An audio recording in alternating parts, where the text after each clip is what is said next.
Praise the Lord and a blessed day po sa inyong lahat. Tayo pong lahat ay dumaraan ngayon sa isang napakatinding pagsubok. Nasa gitna po tayo ngayon ng isang malupit, mabangis at wala pong awang pandemya, ang COVID-19. Marami po sa ating mga kababayan ang naghihirap. Marami na po ang walang trabaho. Marami na po ang nagugutom. Actually, marami na po ang namamalimos para may makain at mabuhay. At napakarami na po natin mga kababayan ang tinamaan at infected na po ngayon ng virus na ito. Kaya sa panahon po natin ngayon, higit kailan pa man, dapat po nating mas lalong palakasin ang ating loob. Patatagin pa ang ating pananampalataya sa Diyos. Panghawakan mabuti ang Kanya pong mga salita at pangako sa atin. At syempre, lalo pa po nating higpitan ang kapit po natin sa Diyos na Siyang nagbibigay sa atin ng pag-asa at tunay na solusyon sa lahat ng ating mga problema, kasama na po ang COVID-19. Ang nakakatuwa po, napakabuti ng ating Diyos pagkat tuwing babasahin po natin ang Kanyang salita, tayo po ay binibigyan ng comfort ng Holy Spirit, binibigyan ng sigla, ini-encourage po tayo, pinararanas po sa atin yung peace that passes all understanding, even joy unspeakable. At tayo po ay Kanyang pinapangakuan na alam po natin makakabuti naman po sa atin. Tulad halimbawa po, sa nakasulat sa aklat po ng James chapter 1 verse 12. Napakaganda po ng verse na ito, kaya pakinggan niyo pong mabuti. Ang sabi po ay ganito, "Blessed is the man who perseveres under trial, because when he has stood the test, he will receive the crown of life that God has promised to those who love Him." Ang Diyos po magpapala sa Kanya pong buhay at makapangyarihang salita. Kapatid kaibigan, if you are experiencing right now trials, consider yourself blessed. Pinagpala. Yun ang sinabi ng Bible . Kapag nagpe-persevere ka sa trial mo, consider yourself blessed. And listen to this. May pangako pang kasama. Ano ang pangako? God will give you the crown of life pag napagtagumpayan mo ang mga trials na ito. So what a promise, hindi po ba? Excited po ako doon.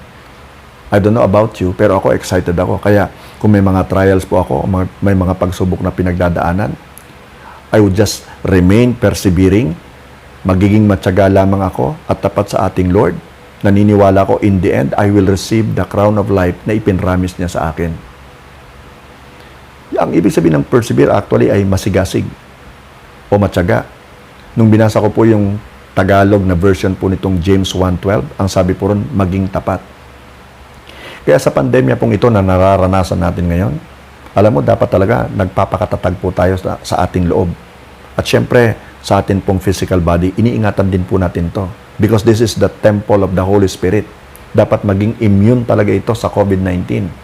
And praise God, dahil sa blood ni Jesus na laging available para sa atin to cover us and to protect us against this deadly virus. At syempre po, kailangan din natin patatagin ang ating pong spiritual lives. Ngayon, bagamat marami po sa ating mga kababayan ang talaga namang naghihirap na at affected na ng COVID-19 na ito, hindi pa rin po natin maikakaila na mayroong ilang pangalan na lumulutang. Mga pangalan po na tumutulong sa mga nabibiktima. At ang isa pong lutang na lutang na pangalan ay ang pangalan ni Angel Locsin, na mas kilala po sa kanya pong naging role bilang Darna, isa pong superhero na pinanonood po ng mga Pilipino. Okay? Pero ngayon po, sa totoo lamang, marami na pong mga kababayan natin ang kumikilala po kay Angel Locsin bilang isang real-life hero. Higit pa po kay Darna. Why? Kasi kung mapapansin mo, sa lahat ng mga trahedya o kalamidad na nararanasan po ng ating bansa, almost always nandun po si Angel Locsin. Halimbawa po mga bagyo, mga baha, mga lindol na nangyari. Nandun po si Angel Locsin para magbigay po ng relief goods, magbigay ng comfort at ng encouragement sa mga kababayan natin na naging biktima. Nung magkaroon po halimbawa ng giyera dito po sa Marawi, hindi ba pagkatapos po nun, nandun sa Angel Locsin at namimigay po ng mga relief, kino-comfort yung mga tao, pinalalakas ang kanilang mga loob? Nung pumutok po yung bulkan ng Taal, hindi ba nakikita natin si Angel Locsin, namimigay po ng tulong, nag-encourage, nagbibigay ng comfort? At maging ngayon, sa pandemic po na ito, nakikita rin natin si Angel Locsin na tumutulong sa mga nangangailangan. Nagpapagawa ng mga tents, hindi ba? Anong ibig sabihin? Kaya nga po kino-consider siya na real life hero ng mga kababayan natin. Daig pa po niya yung mga politicians na puro pangako kapag ka-eleksyon. Pag nakaupo naman, o nakalimot na. Kaya glory to God, and I praise His name sa buhay po ni Angel Locsin. Kasi nga po, selfless siya at generous po ang kanya pong puso sa pagtulong at pagbibigay ng kalinga sa atin pong mga kababayang nasalanta. Now, alam niyo po ba na ang aklat po ng Hebrews chapter 11 ay kino-consider po actually na Heroes of Faith chapter. Dahil dito po nakalista ang iba't ibang pangalan ng mga Old Testament characters na naging very faithful po sa ating Panginoon.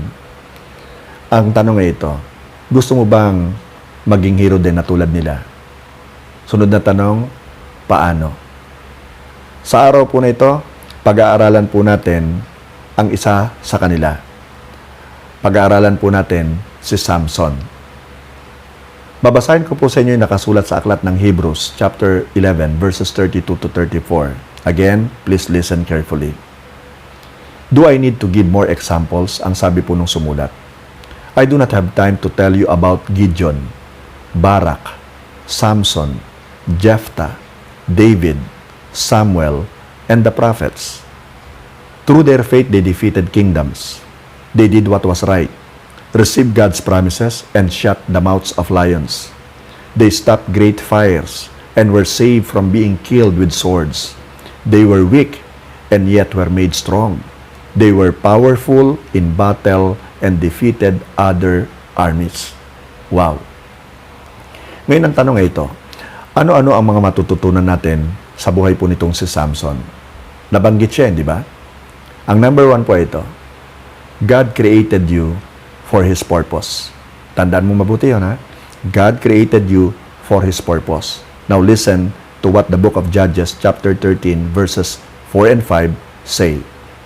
Now therefore, please be careful not to drink wine or similar drink, and not to eat anything unclean.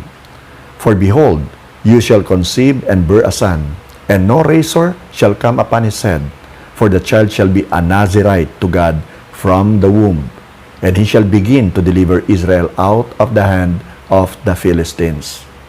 Now, nabanggit po yung salitang Nazirite. Ano ba ang ibig sabihin nito? Nazirite means consecrated to the service of God. Consecrated to the service of God. So maliwanag na merong plan and purpose si Lord sa buhay ni Samson bago pa man po siya na ipanganak. He was consecrated to the service of God para i-deliver ang Israel out of the hand of the Philistines. Yun ang purpose niya. Nagbigay pa nga ng guidelines ang Lord sa nanay po ni Samson kung paano palalakihin itong si Samson.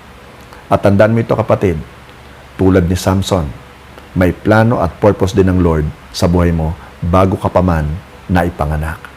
God has created you for His plans and purposes. At kung susundin mo lamang ang kanyang mga instructions sa iyo, whatever it takes, you will become a hero. Praise God, di ba? So si Samson po actually ay hero, bayani, sa tingin po ng kanyang mga kababayang Israelita. Why? Kasi, consider this, Samson was an anointed judge of Israel for 20 long years. And Samson possessed supernatural powers. Ibang klase yung strength po nitong si Samson. Bigyan ko po kayo ng ilang halimbawa. Isang araw, nakipaglaban po siya sa mga Philistines. Gamit lang po niya ang panga ng asno. You know how many he killed? 1,000 Philistines. Gamit lang ang panga ng asno. So, gaano siya kalakas? Gaano siya ka-powerful? Superhuman ang kanyang strength. Hindi po ba?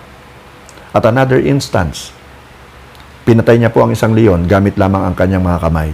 Walang ibang weapon. Kamay niya lang. Gaano kalakas si Samson? Hindi po ba? Isa pang instance sa ito. Kinalas niya po yung gate ng city. Binuhat niya po ang gate. Itinakbo niya po ito. Paakyat po ng burol o hill.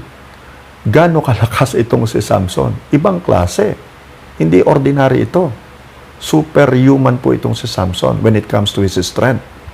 At ang isa pa po, isang araw, nanghuli po siya ng 300 na foxes. Gaano karami yun? 300? Mababangis na hayop po itong mga ito. Di ba? Pero nahuli niya. Tapos ang ginawa po niya, pinagbuhol niya yung buntot ng dalawa, tagdala-dalawa, nilagyan niya po ito ng sulo, sinigaan, pinakawalan niya po itong mga ito doon sa taniman ng mga Philistines na kanyang kalaban at natupok po ng apoy ang kanila pong taniman. Kaya naging mortal enemy ng mga Philistines po itong si Samson. Pero ang point ay ito, talagang sa paningin po ng mga Israelita, hirong-hiro po itong si Samson. Ang malungkot lamang na katotohanan ay ito. May kahinaan din po ang ating hero. At kung papaano pong si Superman na isang fictional character ay may kahinaan. Ang kahinaan niya po ay kryptonite. Pag napadikit o napatabi po siya sa isang kryptonite, nanghihina po talaga siya. Nawawala po yung power niya. Si Samson po ay may kahinaan din. At ang kahinaan niya po ay babae. Okay? Yun po ang kanyang naging kahinaan. At kung papaano pong si Samson ay may ganitong uri ng kahinaan, glory to God, sapagkat pag nagsisi ka, tulad ni Samson, patatawarin ka ng Panginoon. At pinatawad po itong si Samson at na-fulfill pa rin po yung purpose ng Lord sa kanya pong buhay. Ang pangalawa pong matututunan natin sa buhay po ni Samson ay ito. Heroes are born out of discipline. Ulitin ko ha. Heroes are born out of discipline. Allow me to read to you the book of Hebrews, chapter 12, verses 5 to 6. Ang sabi po rito, "You have forgotten the encouraging words that call you His children."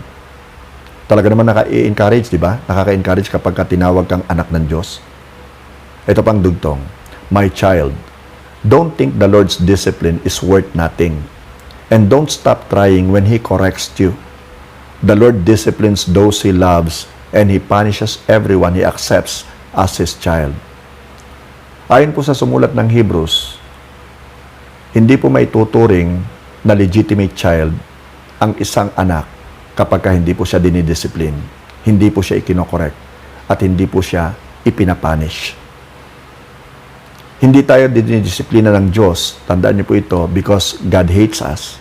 On the contrary, God disciplines us because He loves us. Mahal niya po tayo. At ayaw niya pong magpatuloy po tayo sa ginagawa po nating hindi mabuti. Because in the long run, magsasuffer po tayo sa mga consequences po na ito. Now, thirdly, anong matututunan natin sa buhay ni Samson na ating hero? Heroes are like eagles. Heroes live like eagles. Okay? So, mas mataas po yung level ng kanila pong pamumuhay kumpara po sa iba. Hindi po sila average individuals. Now, ang mga agila po ay hindi namumuhay at lumilipad kasama po yung mga buitre, kasama po yung mga uwak, kasama ang mga kwago o mga ostrich, kasama ang mga manok, kasama halimbawa ang pabo o ang pugo. No. Hindi niya kasama ang mga ito. Kasi iba ang eagle. Pag siya po'y lumipad at nag-soar, kapatid, napakataas. Di ba? So kung meron man po siya makakasama, ay kapwa niya po eagle. Ano ngayon na matututunan natin dito, kapatid, sa buhay ni Samson, ha? Kung ikaw ay single pa, ang pagpili ng mapapangasawa is so life-changing at hindi dapat nakabase ito sa iyong sariling kalooban o kagustuhan. Dapat nakabase po ito sa kalooban ng Diyos. Doon po sa Judges 14, mababasa po natin dito ang hindi magandang naging consequence po ng naging decision ni Samson na makipag-asawa sa isa pong Philistine, hindi po isang Israelita. Doon po sa Judges 14 verses 1 to 3, nasusulat, Samson went down to the city of Timnah where he saw a Philistine woman. When he returned home, he said to his father and mother, "I saw a Philistine woman in Timnah. I want you to get her for me so I can marry her." So dito makikita natin na halos inuutusan niya yung kanyang mga magulang na kunin yung babae para mapangasawa niya. Sa verse 3, his father and mother answered, "Surely there is a woman from Israel you can marry. Do you have to marry a woman from the Philistines who are not circumcised?" Ang ibig sabihin, wala sa kanila yung pangako ng Lord. Hindi sila yung bayan na pinili ng Lord. But Samson said, "Get that woman for me." Naka-exclamation mark pa po ito, kapatid. So parang ini-insist niya, "Get that woman for me. She is the one I want." Siya yung gusto ko. Di ba? So dito makikita natin talaga na matigas din pala ang ulo nitong si Samson, na atin pong hero. Pasaway din po pala ito. Sumasagot din pala ito ng pabalang-balang sa kanyang mga magulang. Na bagamat pinayuhan po siya ng kanyang mga magulang, hindi niya po ito pinakinggan, hindi niya po ito sinunod. Buo na kasi yung kanyang pasya. Puot naman ang naging bunga po nito mula po sa mga kalaban niyang Philistines. So yun ang nagiging consequence, di ba? Now, makaraan ng ilang taon, hindi pa rin natuto ito si Samson sa kanya pong naranasan. Ano nangyari? Naulit po itong muli nang siya po ay pumunta ng Gaza, nakakita po siya ng isang prostitute, isang babaeng nagbebenta ng kanyang sarili, ng kanyang katawan para sa kanyang kabuhayan. At kanya po itong sinipingan. Ang sabi po ron sa aklat ng Judges 16 verse 1, listen, "One day, Samson went to Gaza and saw a prostitute there. He went in to spend the night with her." Maliwanag na nakipamato na naman itong si Samson sa hindi mananampalataya, and this time, prostitute pa. Iyon ang kanyang kahinaan. Now, hindi pa rin nakontento ito pong ating hero na si Samson. Why? Kasi nakilala niya si Delilah. Isa na namang Philistine. Isa na naman actually hindi mananampalataya. Tandaan niyo po yung sinabi ng ating Panginoon, di ba? Huwag tayong makikipamato sa hindi mananampalataya. But this time, Samson fell in love with Delilah, na naging kakutsaba naman po ng kanyang mga kalabang Philistine at naging dahilan kung bakit po siya nahuli. Yun ang malungkot. So makikita po natin sa kwentong ito na ang pakikipamato sa isang hindi mananampalataya ay magdudulot ng malaking problema. Praise God po sa ilang exception, di ba? Na kumbaga ay nakakilala pa rin sa Lord yung kanila pong spouse. So kung nakinig lamang sana si Samson sa kanyang mga magulang, hindi sana siya makakaranas ng matinding sakit ng kalooban at matinding paghihirap at pagdurusa. Kasi doon po sa aklat ng Hukom, chapter 16 verse 21, sa Tagalog po ito, anong nasusulat? Dinakip siya ng mga Filisteo at dinukit ang kanyang mga mata. Pagkatapos dinala siya sa Gaza at kinadenahan ng tanso.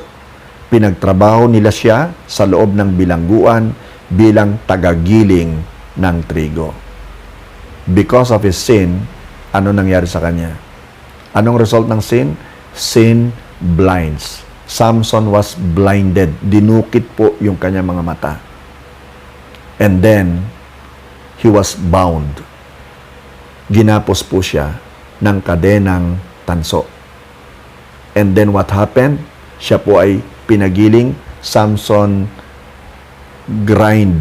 dead doon po sa prison mill ng enemy. Naway may natutunan po tayo sa buhay po nitong si Samson. Naway malaman po natin ang atin pong kahinaan. At makinig po tayo sa payo ng ating mga magulang at mga mahal natin sa buhay, especially na mga Christians tulad natin. Nang sa ganon hindi po tayo mapahamak. Huwag tayong magpadala sa atin pong mga emosyon na most likely magdadala po sa atin sa kapahamakan. Now, tandaan po nating mabuti ito. Bilang Kristiyano, responsibility at duty po natin na gamitin ang ating lakas, ang ating talento, ang ating pong panahon just to glorify and please the Lord.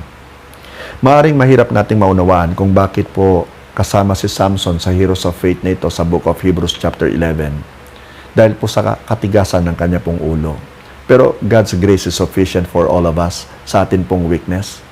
Nakita naman natin sa kanyang buhay ang faith niya na nagbigay po sa kanya ng kalakasan at kung papaano niya napagtagumpayan po yung consequences ng kanya pong mga kasalanan. Kaya bilang Kristiyano, dapat nating matutunan ang mga aral sa buhay po ni Samson. Tandaan po natin itong mabuti. Tayo'y lalago lamang pagtotohanan po tayong mananampalataya at susunod po sa ating Panginoong Diyos. Gamitin lamang po natin yung kapangyarihang kaloob niya sa atin, yung lakas, para sa kanyang kapurihan at sa kanyang kaluwalhatian. Sabi nga po nitong isa pang fictional character by the name of Spider-Man, na hindi naman po real life, ano po? With great power comes great responsibility. Now kapatid, if you want to be a hero, a real life hero, learn from Jesus. Siya po kasi yung ating greatest superhero who ever lived. And always remember this, you were created for God's purposes. You were created to be a hero. Amen po ba? So tayo po'y manalangin. Heavenly Father, nagpapasalamat po kami. Kami po'y tinuruan mo sa pamamagitan po ng buhay ni Samson, ang amin pong hero. Salamat po sapagkat ipinakita mo sa amin na bagamat siya po'y anointed mo, siya po ay isang bayani o hero, may mga kahinaan din po siya. At alam po namin, and we are acknowledging right now, yung mga weaknesses po namin. Tulungan mo nga po kami, Panginoon, na maging stronger sa aming faith. Na kami po'y patuloy na sumunod sa iyo. Na, Lord, talikdan na namin yung amin pong mga kasalanan, yung mga paborito naming ginagawa na hindi naman po nakakalugod sa iyo. Tulungan mo po kami sa pamamagitan po yun ng iyong Holy Spirit. Maging tapat po kami sa iyo, Panginoon. Hayaan mo na maging mabuti po kaming example sa amin pong kapwa at kilalanin po kami bilang isang hero din in our own simple little way. Salamat po ng marami, Panginoon. And I pray, O God, sa mga nakikinig po sa teaching na ito, continue to speak to them, Holy Spirit. Patuloy mo po silang i-guide. Patuloy mo po, Panginoon, silang bigyan ng katuruan na magpapabago po, magtatransform ng buhay ng bawat isa. Salamat po ng marami. Continue to bless them, my Lord. Sa mga may sakit at karamdaman, hipuin mo po sila at pagalingin. Sa mga nanlalamig sa kanila pong pananampalataya, sila po ay muli mong pag-initin, Panginoon. At Lord God, sa kanila pong mga tinatabangan na sa paglilingkod, hayaan mo, Lord God, na maging mainit muli sila sa paglilingkod po sa iyo. Just use them for your glory alone. In Jesus' name I pray. Amen and amen and amen. And may the Lord bless you and keep you. May the Lord make His face to shine upon you. May the Lord be gracious unto you. And may the Lord turn His face toward you and give you peace. Shalom. Keep safe always and stay strong in the Lord and in the power of His might. Amen. Glory to God.